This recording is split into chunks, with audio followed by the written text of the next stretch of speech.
క్రీస్తునందు ప్రియమైన మీ అందరికీ ప్రభువైన యేసుక్రీస్తు నామములో వందనాలు తెలియపరుస్తూ ఉన్నాను. ఈ సమయంలో ఒక కీర్తన క్లుప్తంగా ధ్యానం చేద్దాం. కీర్తనలు 18వ అధ్యాయము 19వ వచనం. విశాలమైన స్థలమునకు ఆయన నన్ను తోడుకొని వచ్చెను. నేను ఆయనకు ఇష్టుడును గనుక ఆయన నన్ను తప్పించెను. ప్రార్థన చేసుకుందాం. పరిశుద్ధమైన తండ్రి, వందనాలు. ఈ సమయంలో నాతో మా అందరితో మాట్లాడమని యేసుక్రీస్తు నామములో అడిగి వేడుకొనుచున్నాం మా తండ్రి. ఆమేన్. క్రీస్తునందు ప్రియమైనటువంటి వాళ్ళారా, దావీదు విజయాలకు కారణం ఏంటి అనేటువంటిది ఈ కీర్తనలో మనకు స్పష్టంగా అర్థమవుతూ ఉంటుంది. దావీదు దేవునికి ఇష్టుడుగా జీవించాడు. మంచి ప్రార్థనాపరుడు, వాక్యముని ఎక్కువగా ప్రేమించేవాడు, దేవుణ్ణి ఎంతగానో స్తుతించేవాడు, దేవుని పట్ల అధికమైనటువంటి కృతజ్ఞతా భావం కలిగినటువంటి వాడు. అన్నిటికన్నా తన జీవితంలో ఉన్నటువంటి పొరపాట్లను ఎత్తి చూపించినప్పుడు దాన్ని కప్పుకోకుండా ఒప్పుకోవటానికి సమ్మతి కలిగినటువంటి మనసు కలిగినటువంటి వాడు దావీదు. అన్నిటికన్నా కూడా విశ్వాస వీరుడు, దేవుని మీద అత్యధికమైనటువంటి విశ్వాసాన్ని కలిగినటువంటి వ్యక్తి రాజైనటువంటి దావీదు. బాల్యంలోనే, యవ్వన కాలంలోనే ఆయన సింహంతో పోరాడినటువంటి విధానం, ఎలుగుబంటితో పోరాడినటువంటి విధానం, అన్నిటికన్నా కూడా భయంకరమైన, క్రూరమైన గొలియాతు మీద విజయం సాధించే విషయంలో ఆయన కనపరిచినటువంటి విశ్వాసం, విశ్వాసులమైనటువంటి మనందరికీ పెద్ద పెద్ద సమస్యలు ఎదుర్కోవటానికి ఒక మాదిరికరంగా ఉంది. ఎందుకంటే యుద్ధము యెహోవాదే. దేవుడి మీద మనం ఆధారపడినప్పుడు, దేవుడు మన పక్షంగా ఉన్నప్పుడు ఎంత సమస్యనైనా మనం ఎదుర్కోగలుగుతాం. అది ఎర్ర సముద్రమైనా, యోర్దానైనా, అగ్నైనా, ఎంత బలమైనటువంటి సమస్య ఉన్నప్పటికీ దాని మీద దేవుడు మనకు విజయాన్ని ఇస్తాడు. కనుక క్రీస్తునందు ప్రియమైనటువంటి వాళ్ళారా, ఈరోజు మనం ధ్యానం చేయబోతున్న ఈ 18వ కీర్తన తన యొక్క దావీదు యొక్క విజయాలకు, సక్సెస్కి, అభివృద్ధికి కారణం ఏంటి అనేటువంటిది ఈ కీర్తనలో మనకు చాలా అంశాలు కనబడతా ఉంటాయి. మీరు గమనించి చూసినప్పుడు దావీదు ఇంత గొప్ప విజయాలను సాధించటానికి కలిగిన కారణాల్లో మొదటిది ఈ 18వ కీర్తన మొదటి 3 వచనాలు కనుక మీరు గమనించి చూసినప్పుడు, రాజైనటువంటి దావీదు దేవునితో ఎక్కువగా సంబంధాన్ని, సహవాసాన్ని కలిగి ఉంటాడు. ఈరోజు మన జీవితాల్లో కూడా మనం దేవునితో సంబంధాన్ని, సహవాసాన్ని ఎక్కువ కలిగి ఉండాలి. యేసుక్రీస్తు ప్రభువారు అంటాడు, ఎవడు నా యందు నిలిచి ఉండునో, నేను ఎవని యందు నిలిచి ఉందునో వాడు బహుగా ఫలించును. నాకు వేరుగా ఉండి మీరేమీనూ చేయలేరు. మనం దేవుని యందు ఉన్నప్పుడు ఆయన మనతో ఉంటాడు. ఆయనలో ఉన్న జీవము, ఆయనలో ఉన్న శక్తి మనలో ప్రసరించబడుతుంది కనుక మనం జీవాన్ని పొందుకోగలుగుతాం, మనం ఫలించగలుగుతాం, మనం అన్ని విషయాల్లో వర్ధిల్లగలుగుతాం. కీర్తనాకారుడు మొదటి అధ్యాయంలో అంటాడు, యెహోవా ధర్మశాస్త్రమందు ఆనందించు, దేవారాత్రము దానిని ధ్యానించువాడు ధన్యుడు. అతడు చేయునదంతయు సఫలమగును. నీటి కాలువల యోరన నాటబడినటువంటి వాడై ఆకువాడక తన కాలమందు ఫలమిచ్చు చెట్టు వలె ఉంటాడు. కనుక మనం విజయం సాధించాలి, మన జీవితంలో మనం ఆశీర్వదించబడాలి, ఆధ్యాత్మికంగా మనం ఫలించాలంటే తప్పనిసరిగా మనం దేవునితో సంబంధాన్ని, సహవాసాన్ని మనం కలిగి ఉండాలి.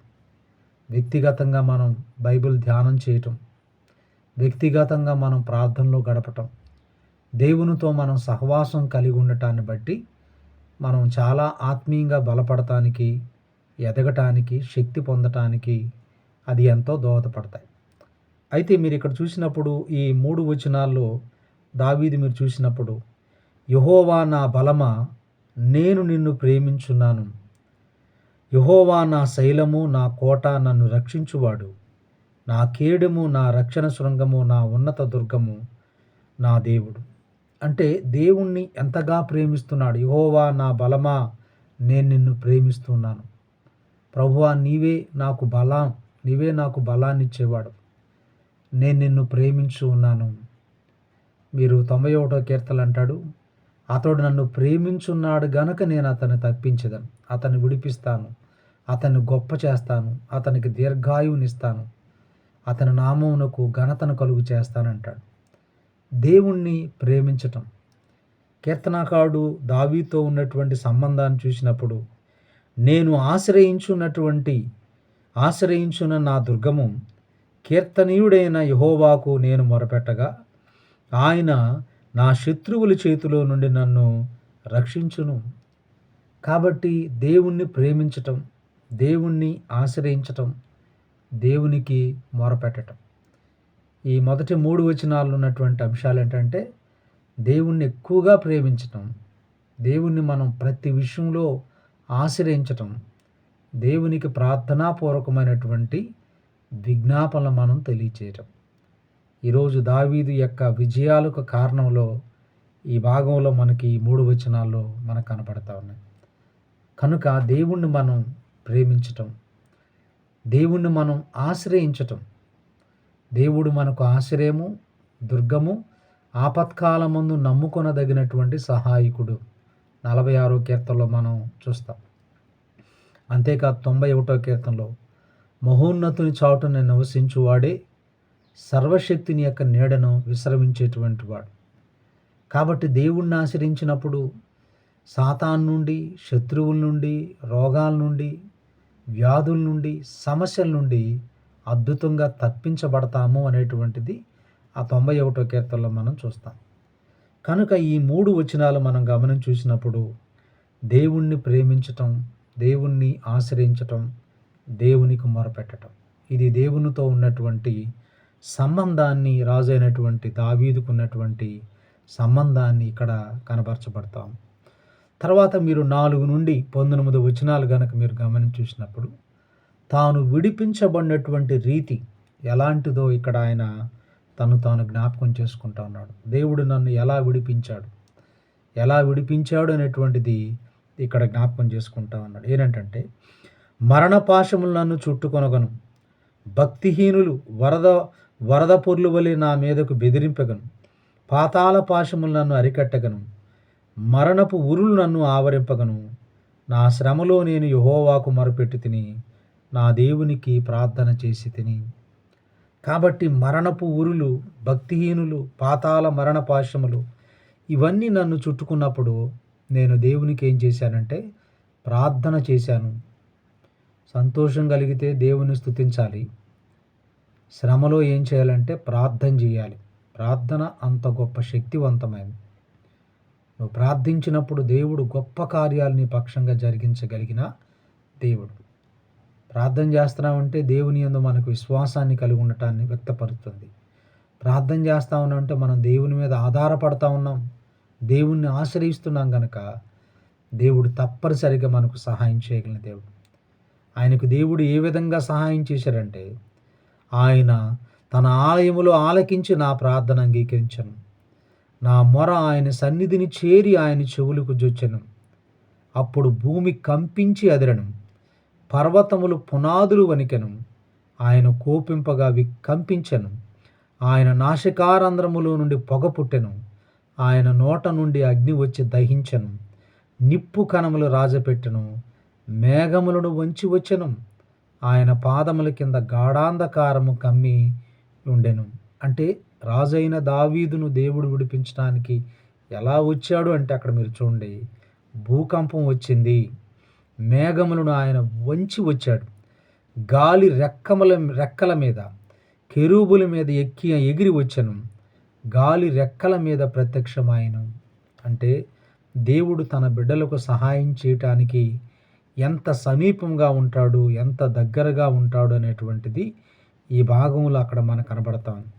మీరు అక్కడ చూసినప్పుడు యెహోవా ఆకాశమందు గర్జన చేసెను, సర్వోన్నతుడు తన ఉరుము ధ్వని పుట్టించెను, వడగండ్లను మండుచున్న నిప్పులను రాలెను. ఆయన తన బాణములను ప్రయోగించి శత్రువులను చెదరగొట్టెను.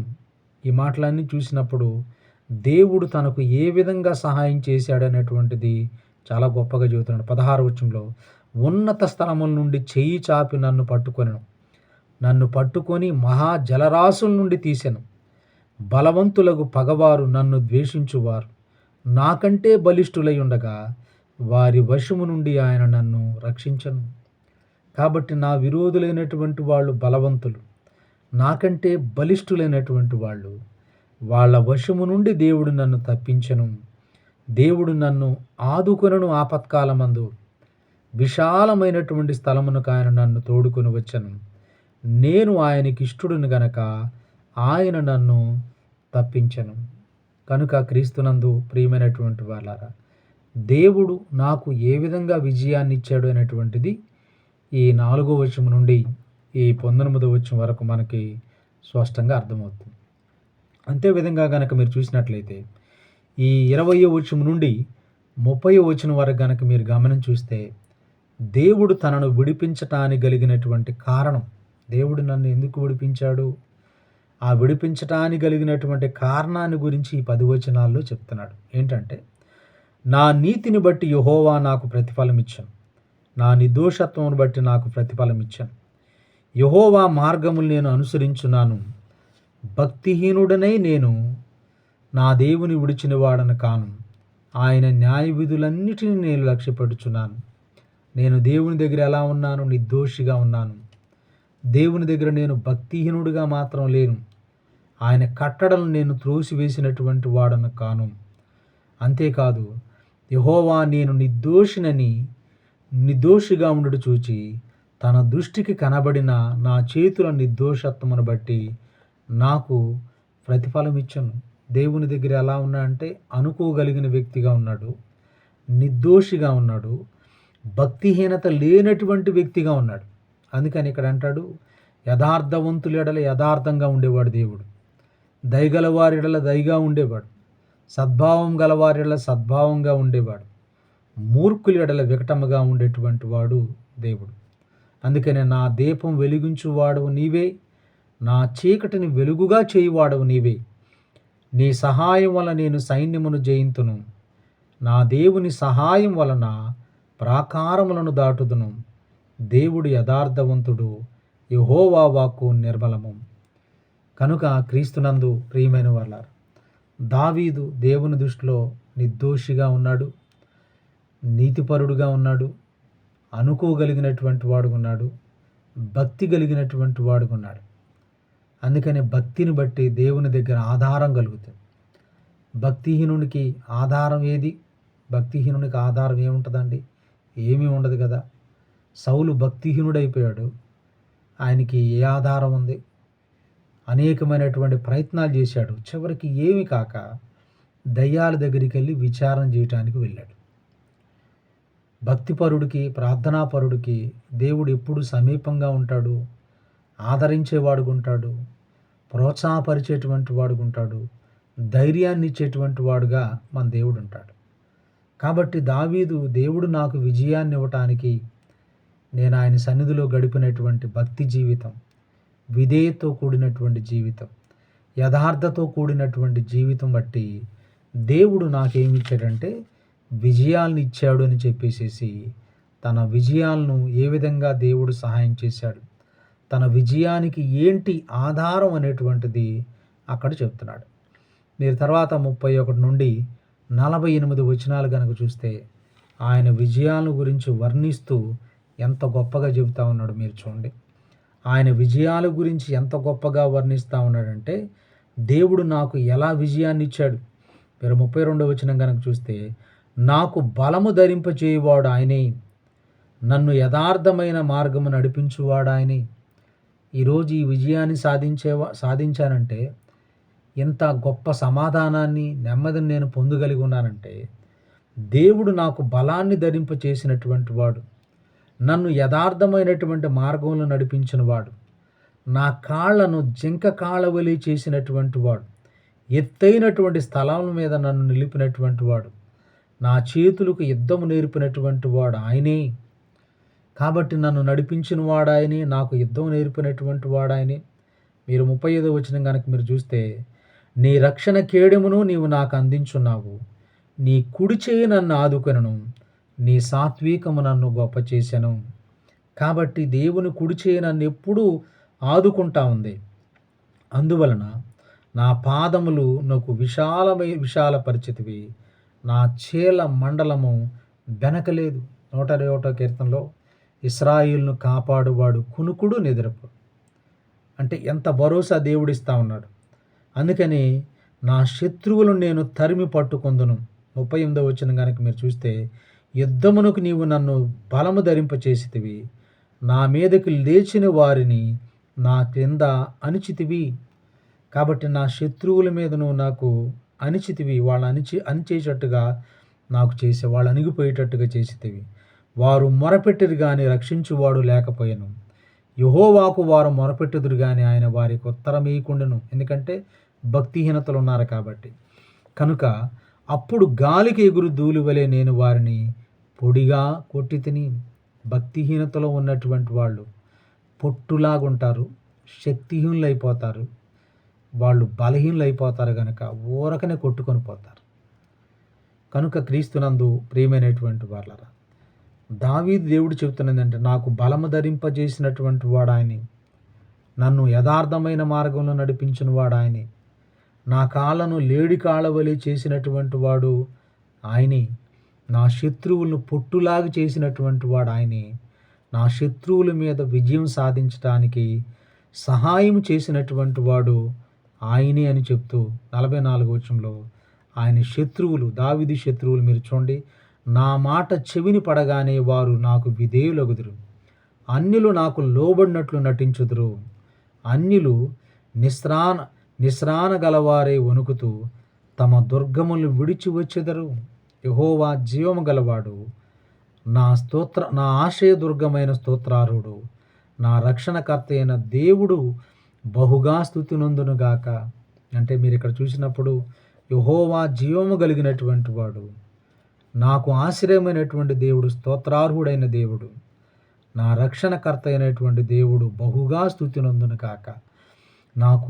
నేను ఆశ్రయించిన దేవుడు జీవము కలిగిన వాడు, స్తోత్రార్హుడైన దేవుడు, రక్షణకర్త అయినటువంటి దేవుడు, నా మీదకు అందరికంటే కూడా ఎత్తుగా హెచ్చించేటువంటి దేవుడు నా దేవుడు. బలత్కారులు చేయు మనుషుల చేతిలో నుండి నీవు నన్ను విడిపించితివి. అందువలన యెహోవా అన్యజనుల్లో నేను నిన్ను ఘనపరిచెదను.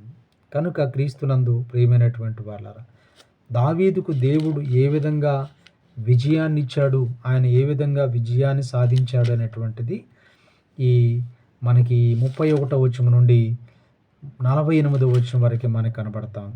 మీరు 49 నుండి 50వ వచనం కనుక మీరు చూసినప్పుడు, రాజైన దావీదు యొక్క తీర్మానం, ఇంత దేవుడు నాకు విజయాలను ఇచ్చాడు కదా, ఇంత ఎదుగుదల ఇచ్చాడు కదా, నా పక్షంగా ఉండి దేవుడు ఇన్ని గొప్ప కార్యాలు చేశాడు కదా, ఆ దేవుని పట్ల ఆయన తీసుకుంటా ఉన్నటువంటి తీర్మానం ఏంటంటే, అందువలన యెహోవా అన్యజనుల్లో నేను నిన్ను ఘనపరచెదను, నీ నామకీర్తన గానము చేసేదను, నీ నామాన్ని నేను గానం చేస్తాను, నీవు నియమించిన రాజునకు గొప్ప రక్షణ కలుగు చేయువాడవు, అభిషేకించిన దావీదునకు అతని సంతానమునకు నిత్యము కనికరము చూపువాడవు. ప్రభువా, నేను నిన్ను ఘనపరుస్తాను, నీ నామాన్ని నేను గానము చేస్తాను అని చెప్తూ దేవుణ్ణి మహింపరుస్తూ ఉన్నటువంటి పరిస్థితి కనపడతాం. కనుక క్రీస్తునందు ప్రియమైనటువంటి వాళ్ళ, ఈరోజు ఈ 18వ కీర్తనలో మనం గమనించి చూసినప్పుడు దావీదు యొక్క విజయాలకు కారణాలు ఏంటి అంటే, మొట్టమొదట ఆయన దేవునితో సంబంధాన్ని కలిగి ఉన్నాడు. రెండవది మీరు చూసినప్పుడు దేవుడు తను ఏ విధంగా విడిపించాడు అనేటువంటిది ఆయన జ్ఞాపకం చేసుకుంటూ ఉన్నాడు. మూడవది, దేవుడు విడిపించటానికి ఆధారం ఏంటి, నేను దేవుని దగ్గర ఏ విధంగా ఉన్నాను, ఏ విధంగా నడిచాను అనేటువంటిది తెలియపరుస్తున్నాడు. తర్వాత ఆయన ఏ విధంగా విజయాన్ని సాధించాడు అనేటువంటిది చెప్తున్నాడు. చివరికి ఆయన దేవునితో ఆయన మంచి తీర్మానం చేసుకుంటా ఉన్నాడు. దేవుడు నాకు ఇంత విజయాన్ని ఇచ్చాడు కనుక నేను ఆయన నామాన్ని గానం చేస్తాను, ఆయన రక్షణను నేను అనేకులకు తెలియపరుస్తానని తీర్మానం చేసుకున్నాడు. కనుక క్రీస్తునందు ప్రియమైనటువంటి వాళ్ళారా, ఈరోజు యవనుడ సహోదరి సహోదరులారా, యెహోవా యందు బుద్ధి జ్ఞానములు సర్వసంపదలు ఆయన యందే గుప్తమై ఉన్నవి. ఒకని హెచ్చించువాడు ఆయనే, బలము, పరాక్రమము ఆయన యొక్క దానములు. యెహోవాయే జ్ఞానమిచ్చువాడు. ఆయన ఎద్దుకు వచ్చేటువంటి వారిని పిన్నలనేమి, పెద్దలనేమి ఆయన ఆశీర్వదించేటువంటి వాడు ఆయన. కనుక ఎవరిని గద్దింపక ఆయన ధారాళముగా దయచేసేటువంటి వాడు మన దేవుడు. కనుక ఈరోజు చక్కగా దేవుణ్ణి ఆశ్రయిద్దాం. ప్రభు యొక్క మార్గంలో మనం నిలకడగా, నమ్మకంగా, విధేయతగా, పరిశుద్ధంగా, విశ్వాసంతో కొనసాగుదాం. యేసుక్రీస్తునందు విశ్వాసం ఉంచి ఆయనలో మనం నిలిచి ప్రభు చెప్పినట్లుగా ఎవడు నా యందు నిలుచునో, నేను ఎవని యందు నిలుచునో వాడు బహుగా ఫలించును. ఆయన నిజమైన ద్రాక్షావళి. ఆయనందు మనం నిలిచి ఉన్నప్పుడు ఆయనలో ఉన్న జీవం మనలోకి వస్తుంది. ఆయనలో ఉన్న శక్తి మనకు వస్తుంది. తద్వారా మనం ఫలించగలుగుతాం. మనం ఎండిపోము. మనం జీవాన్ని కలిగి ఉంటాము. శక్తిని పొందుకుంటాం. దేవునితో మనం సంబంధాన్ని కలిగి ఉంటాం. కనుక దావీదు వలె దేవుని ఆశ్రయించి విశ్వాసంలో బలపడటానికి సిద్ధపడదాం. అట్టి కృప దేవుడు మనందరికీ అనుగ్రహించును కాక. ఆమె చిన్న ప్రార్థన చేసుకుందాం. పరిశుద్ధుడైన తండ్రి, వందనాలు. ఈ మాటలు మా అందరి హృదయాల్లో మీరు ఫలింపు చేయమని, వింటున్న ప్రతి ఒక్కరికి నీ సమాధానము, నీ కృప, నీ ఆశీర్వాదం మెండుగా మీరు దయచేయమని మా ప్రభువైన యేసుక్రీస్తు నామం పేరట అడిగి వేడుకొనుచున్నాం మా తండ్రి. ఆమెన్. ప్రభు మిమ్మల్ని దీవించును గాక. ఆమెన్. అందరికీ వందనాలు. గమనించండి, ఈ ఛానల్ను సబ్స్క్రైబ్ చేసుకోవాలని ప్రభు పేరట మీకు మనవి చేస్తున్నాం. అందరికీ వందనాలు.